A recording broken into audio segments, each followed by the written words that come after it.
Fast forward 17 years, April 29th, 2017, you were ringside, and you've talked 7 about years. this 7 years 7 years. 7 years ago, but 17 years after that fight, Oh, if yeah, I yeah, didn't yeah. say it correctly. So moving forward, April 29, 2017, 7 years ago, Anthony Joshua, Wladimir Klitschko, and you were even talking about this back on the Friday pod in Klitschko's big reign, about his last win being against Bryant Jennings. This turns out right now to be his last fight, as it turns out. What an atmosphere at Wembley Stadium. Relive it one more time for us in the nostalgia. Anthony Joshua, Wladimir Klitschko, 90,000, right, at Wembley? Wow.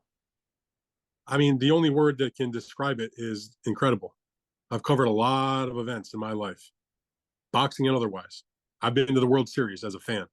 I've been to, NFL games and college basketball games and, you know, obviously huge amounts of boxing matches. First of all, I've never been in a crowd that big before. I've never been to a big 100,000 seater, college football game. The biggest crowd I had ever been to for a boxing event prior to going to see Joshua versus Klitschko was probably, I don't know, 30 something thousand in that range. Oscar De La Hoya fought at the soccer stadium in Los Angeles against Stevie Forbes, had like 30 something thousand. Miguel Cotto had fought at Yankee Stadium against Yuri Foreman. There was probably about 30,000. So I've posted this. Obviously, I covered Canelo Alvarez at the Houston Minute Maid Stadium, had some kind of huge crowd. I covered 50,000 type cards at Cowboy Stadium with Manny Pacquiao. 90,000 is just like it was just amazing.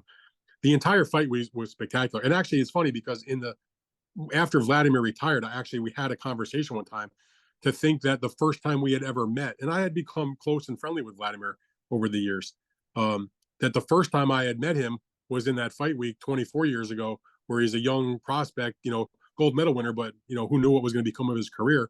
To meet him as a young fighter on that fight week, and then, like you said, fast forward all those years later, and here he is as the towering figure, as the former heavyweight champ, one of the all-time greats, Lock Hall of Famer, challenging Anthony Joshua for the IBF title as well as the vacant WBA title, and putting on a sensational fight that was the 2017 fight of the year. Besides the atmosphere and the great fight week, the fight fucking delivered. I Oh, mean, yes, it way did. better than anybody thought it was going to be. And Klitschko hurt Joshua early in the fight, the conquering hero, and now we got Well, drama.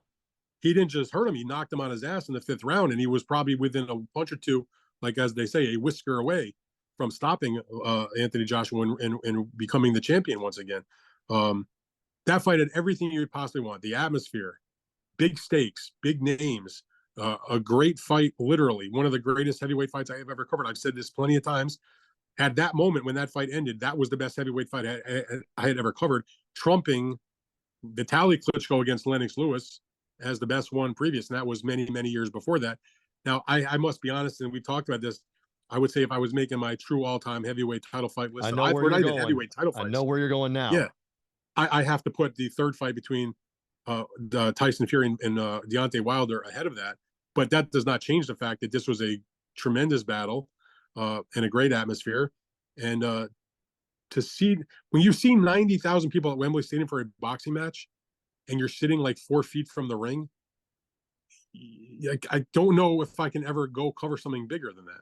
Right. You know what I mean? Like, have I reached is that going to be the apex of my entire boxing career in terms of that type of atmosphere, that type of fight? Speaking of Canelo, because you'll be there later this week, you were at his record-breaking indoor attendance fight with Billy Joe Saunders, which was 3 years ago at AT&T Stadium that had over 70,000. So that's comparable, but it's not 90,000. And it's not the British fans outside, not the same way. They're different in their own regard.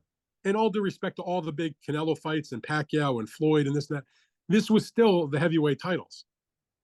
And this was still the great, revered, even though aging Klitschko against the guy who at that moment was undefeated and was, the superstar of the present, who was able to put all those asses in those seats, who was just a massive, massive superstar. And I remember, we've talked about this before, is like on the Tuesday, I guess, of the fight week of, and I've explained how the Brits would have separate interview sessions with the American media and the British media, being there with my buddy Lance Pugmire, who at the time was still writing boxing for the LA Times. There was actually several American journalists that made the trip to cover this fight, but Lance and I got there a bit earlier than the other guys.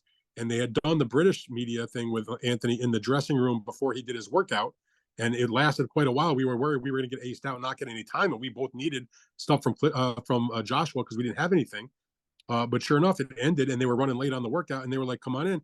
And it was Raphael, Pugmire, Joshua, Eddie Hearn, and like one of Joshua's buddies, and they gave us like a half an hour with him, and it was one of the greatest sit down interviews I ever had. He was so cool, so chill, and he did throw that mock jab at me that missed my chin by about half an inch, and I almost died because I thought I was about to get knocked out by Anthony Joshua.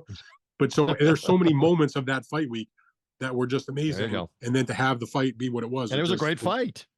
Phenomenal fight of the year.